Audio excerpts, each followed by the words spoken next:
Marcela, vuelvo con usted. ¿Qué significa que se haya desplomado el número de colombianos que ganan menos de un salario mínimo? Pues Ricardo, que en la actualidad apenas 10% de los trabajadores se gana exactamente eso, un salario mínimo. Entre las cifras que el DANE les está entregando a empresarios y trabajadores, sorprendió la reducción del número de colombianos que ganan un salario mínimo frente al año pasado, una caída de cerca del 35%. ¿Qué pasó con ellos? Pues yo le puedo contar que más de 1 millón de personas pasaron de estar en la línea y justita del salario mínimo a caer al grupo de los que se ganan menos de un salario mínimo y que hoy es el 47% de los trabajadores en el país. Estamos hablando de 11.3 millones de personas. Ese es el telón de fondo con el que se está dando la discusión del incremento para el próximo año. Desde el gobierno siguen hablando de incrementos importantes. Insistió hoy el ministro del Interior, Armando Benedetti, en un incremento de más del 10%. Esto empieza a tomar cara el próximo martes. Ahí las centrales destapan su petición oficial y conoceremos las primeras respuestas de los empresarios. 1:42, hablamos del asalto a una joyería en Chapinero, en Bogotá, en las últimas horas. Hoy se conocieron los videos del asalto. Julián Ríos. Hola compañeros, buenas tardes. Hoy se conocieron más detalles de ese millonario robo a una joyería en un local comercial en Chapinero, en el norte de Bogotá.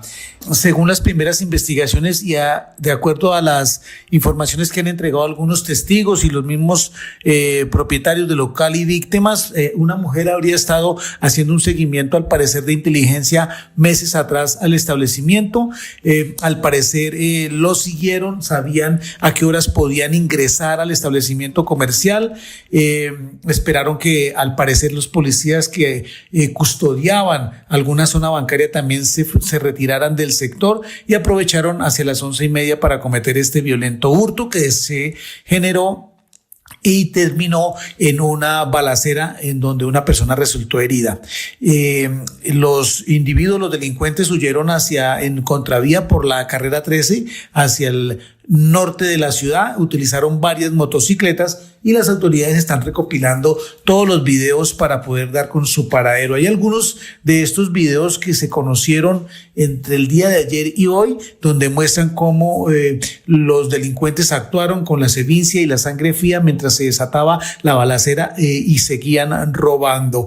Así lo explicó una de las víctimas del millonario robo, incluso también el abogado Gildardo Acosta, que representa a estas personas que fueron víctimas del robo de la mercancía, que según ellos está valuada en 200 millones de pesos. Esto es lo que dijeron ellos sobre lo que pasó y sobre la mercancía que hurtaron.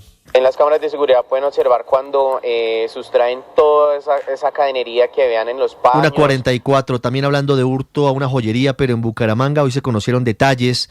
La policía de la capital santandereana había recibido hace 3 semanas una alerta sobre un posible atraco de gran magnitud en la ciudad. Julián Patiño.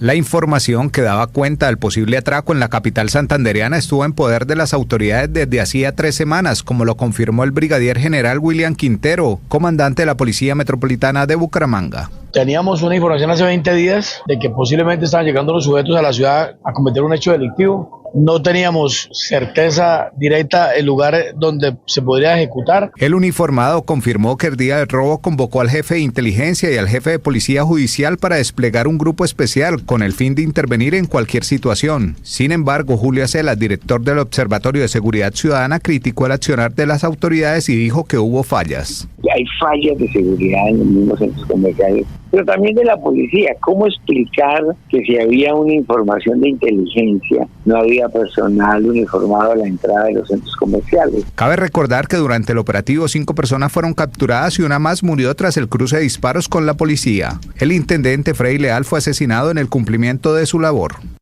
Y mientras tanto, la Fiscalía está argumentando que los exministros Ricardo Bonilla y Luis Fernando Velasco en realidad estaban liderando una organización criminal relacionada con el escándalo de corrupción en la Unidad de Gestión del Riesgo. Por eso está pidiendo que vayan a la cárcel. Cali La Peña. Buenas tardes. Esta audiencia de 10 horas que dejó 5 momentos claves que vinculan presuntamente a los exministros Bonilla y Velasco. En primer lugar, la Fiscalía expuso un número claro de contratos direccionados en la organización criminal, como la denominó la fiscal delegada. En total, la investigación atribuye a Bonilla y Velasco la participación en 74 proyectos radicados en Invías y 5 en la Unidad para la Gestión del Riesgo, por un valor total aproximado de 612.000 millones. Solo 7 fueron concretados. Entre las pruebas adjuntas hay actas de modificación de líneas de inversión que direccionaba el presupuesto de programas como Hambre Cero, línea de investigación por la cual los exdirectores de la unidad fueron recientemente imputados por la Contraloría. Y 3.942 millones de la línea de Hambre Cero y empleo de emergencia. La justificación de estos traslados se basó en la necesidad de reforzar la atención de emergencias y la recuperación de infraestructura vial debido a la persistencia de precipitaciones. Otro punto clave fue la mención de congresistas salpicados que recibieron esos ofrecimientos indebidos a cambio de favorecer con sus votos proyectos del gobierno nacional como la reforma pensional y a la salud. En primera línea, la senadora Marta Peralta, a quien califican como el enlace del Ejecutivo y el Congreso de la República. Asimismo, Marta Peralta de Pieyú le solicitó a Olmedo López atender a los congresistas de la coalición, ya que estaban inconformes por la poca participación que tenían en el gobierno nacional. Al parecer también hubo direccionamiento contractual a los congresistas Guadid Mansur, Karen Manrique, Liliana Castilla, Julián Peinado, Juan Diego Muñoz y Juan Pablo Gallo de la Comisión de Crédito Público, y en otra línea de hechos definida en los denominados cónclaves que no solo ocurrieron en la Casa de Nariño sino también en el Ministerio del Interior a favor de Julio Elías Chagüí, y sin contar otros congresistas que no han sido identificados por la Fiscalía. Y aunque no aceptaron cargos, el próximo 18 de diciembre el Tribunal Superior de Bogotá tomará una decisión sobre la medida de aseguramiento domiciliaria solicitada por la Fiscalía, mientras que en la Corte Suprema se prepara para dar inicio a la fase de juicio contra el exdirector del DAPRE, Carlos Ramón González. Estamos con las regiones de Colombia en Meridiano Blue. 1:48, estamos con las regiones de Colombia. En Briceño, Antioquia, hay de nuevo alertas por la violencia. En las últimas horas fue desactivado un artefacto explosivo en zona rural. Hay alertas de la Defensoría del Pueblo, de la Gobernación de Antioquia y de la Alcaldía. Melissa Álvarez en Medellín.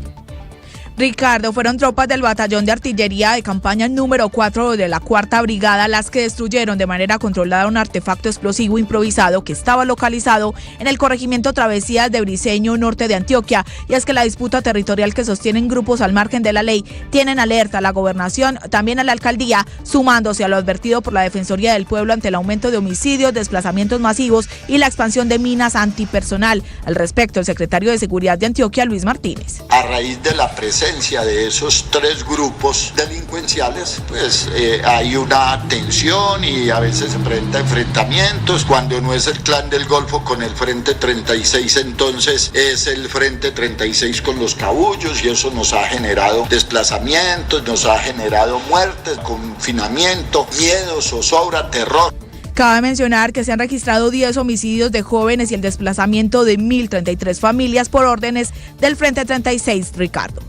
Melissa, gracias. Y ahora vamos a Cali porque hay protestas de las comunidades rurales que le exigen al gobierno la adjudicación de predios. Alejandro Muñoz. Desde esta mañana, comunidades campesinas del corregimiento de Zelandia de Dagua Valle llevan a cabo un plantón a las afueras de las oficinas de la Agencia Nacional de Tierras en el centro de Cali, solicitando a la entidad una solución inmediata, ya que un predio ubicado en zona rural de ese municipio y que fue adjudicado a comunidades indígenas, hoy le pertenece a más de 250 familias que llevan años en ese lugar y que incluso ya cuentan con diferentes cultivos. Abelardo Arroyave, vocero de la comunidad, asegura que esta situación ha generado incluso confrontaciones entre los mismos habitantes, por lo que exigen a la ANT una respuesta pronta y definitiva. Y ese predio, ya estas comunidades campesinas tienen más de 20 años de posesión allí, y obviamente pues esto ha generado un descontento y un malestar. Tomamos la decisión de venir acá a las instalaciones de la ANT el día de hoy. Entre tanto, comunidades del corregimiento número 8 en la zona del río Anchicayá mantienen un bloqueo en el sector conocido como El Gallinero, ubicado en el kilómetro 15 de la vía Buenaventura Cali. Allí los manifestantes le exigen a la Defensoría del Pueblo que se cumpla con el pago de unas indemnizaciones que quedaron para este mes, correspondiente a la reparación por un daño ambiental que ocurrió en el año 2001.